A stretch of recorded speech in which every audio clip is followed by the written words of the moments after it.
Welcome to our video series on how to be a good doctor. Today is ECG interpretation part 4. My name is Dr. Iresha Gunasinghe.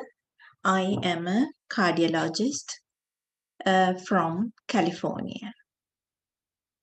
So my goal is to teach you to confidently interpret a stat ECG soon after you graduated from med school and when you're on call.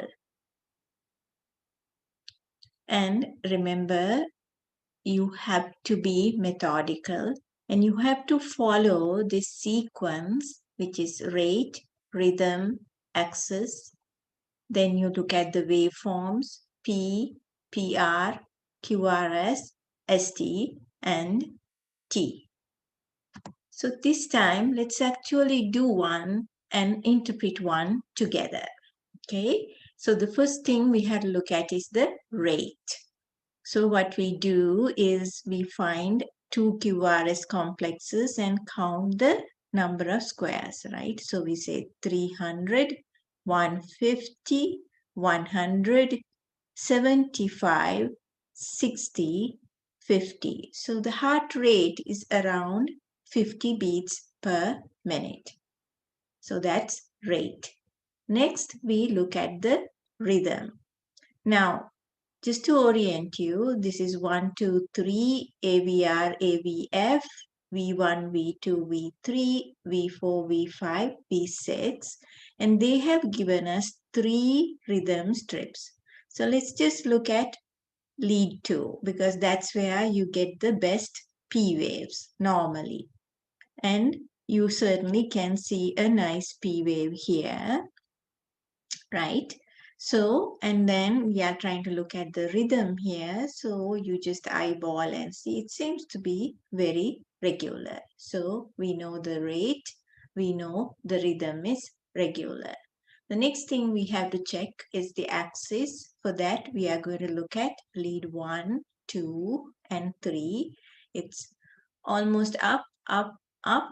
So it is normal axis. Next, we look at each waveform. We first look at the P and check to see whether it's normal in size or is there right atrial or left atrial enlargement, and it looks pretty normal.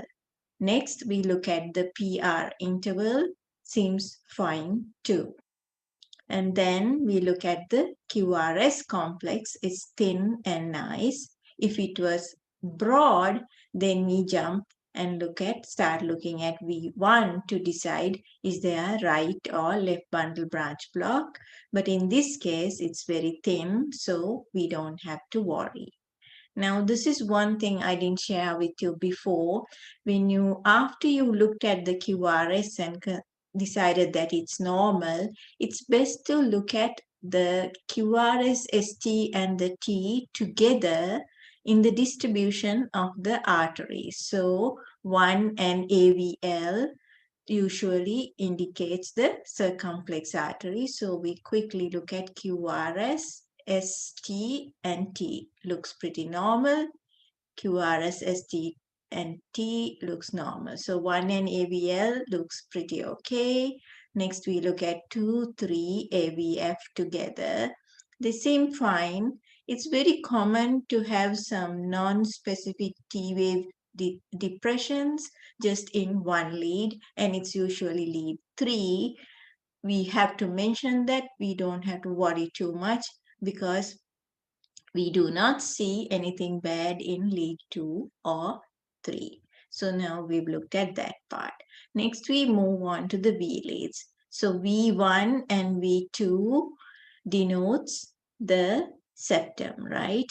And it looks pretty normal to me. Again, there is T-wave inversion here, and you should mention that, but it's usually a normal finding. So V1, V2 looks normal. Next, we look at V3 and V4. Again, QRS, ST, and T. QRS, ST, and T looks pretty normal. And then that denotes the anterior wall.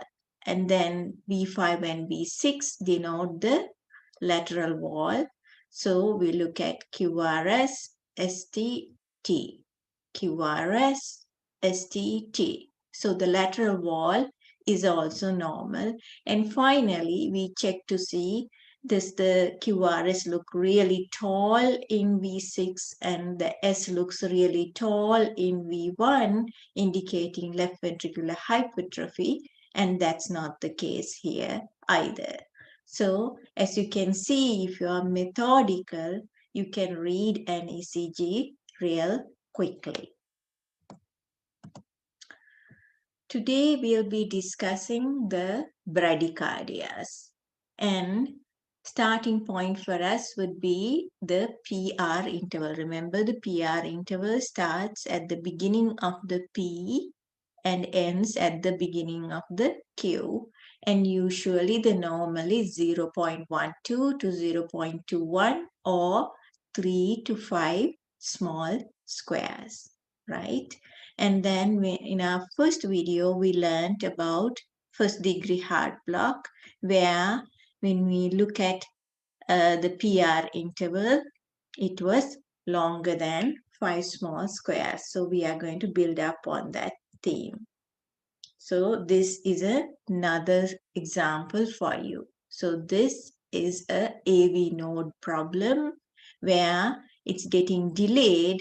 The P wave is there, which means the sinus node is working, but the message is taking longer to get through the AV node. Okay, so that's called first degree AV block. The next one is called second degree AV block, and there is two types. It's called Mobitz 1 and Mobitz 2.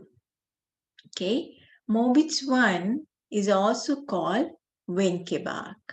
Now let's see what all these words mean. So in second degree AV block, Mobitz 1, what happens is the PR slowly gets longer and longer and longer like that, and then it drops 1 QRS complex. Okay, so that's called second degree AV block, Mobitz 1 or Wenckebach. The next kind is second degree AV block. It's Mobitz 2.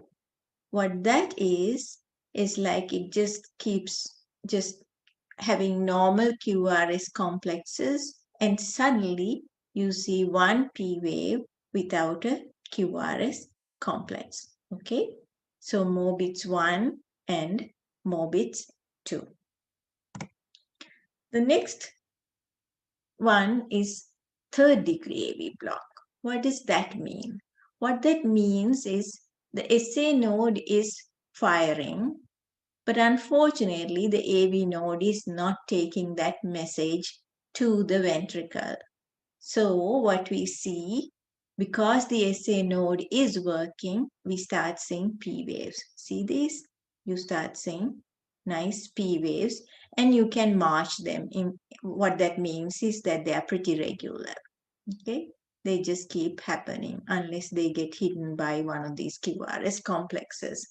And even in the top one, you can see that. So there is one P wave here, and you might get misled thinking that this QRS happened because of this P wave. That's why it's important to march them and see is there any pattern here. And what you are seeing is the P's are marching along really regularly, but the QRS, they are also regular, but their rates are two different things. That's the easiest way to find out a third degree heart block. Now, the heart is a very smart organ. And what happens is when one guy, the big guy, starts failing because it's not getting the message through, every part of the heart is able to start its own beat. And the top chambers have faster rates than the bottom chambers. So mostly when this guy stops doing its job, it's usually somewhere up here that somebody starts working. So these rhythms are called escape rhythms. And if they are thin like this, they are coming from the top chamber. If they are fat like this, they are coming from the bottom chamber or the ventricles. Okay. So on this one, we see the atria marching along, but the rate of the atria is different from this other QRS complexes. So the ventricular rhythm is totally dissociated from the atrial rhythm. So that's third degree heart block.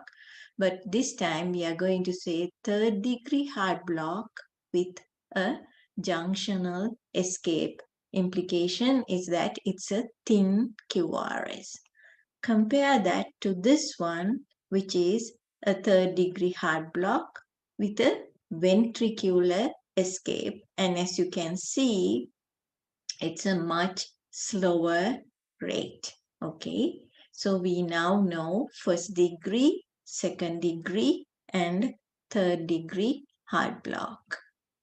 Well, that's all for this one, and the next video will be a lot longer and we will discuss the rest of the arrhythmias. As I said, I sincerely hope that you'll be a wonderful doctor one day and help people in need without expecting anything in return and have all these qualities. I wish you the very best and thank you for listening. And please do take a moment to share this with your friends.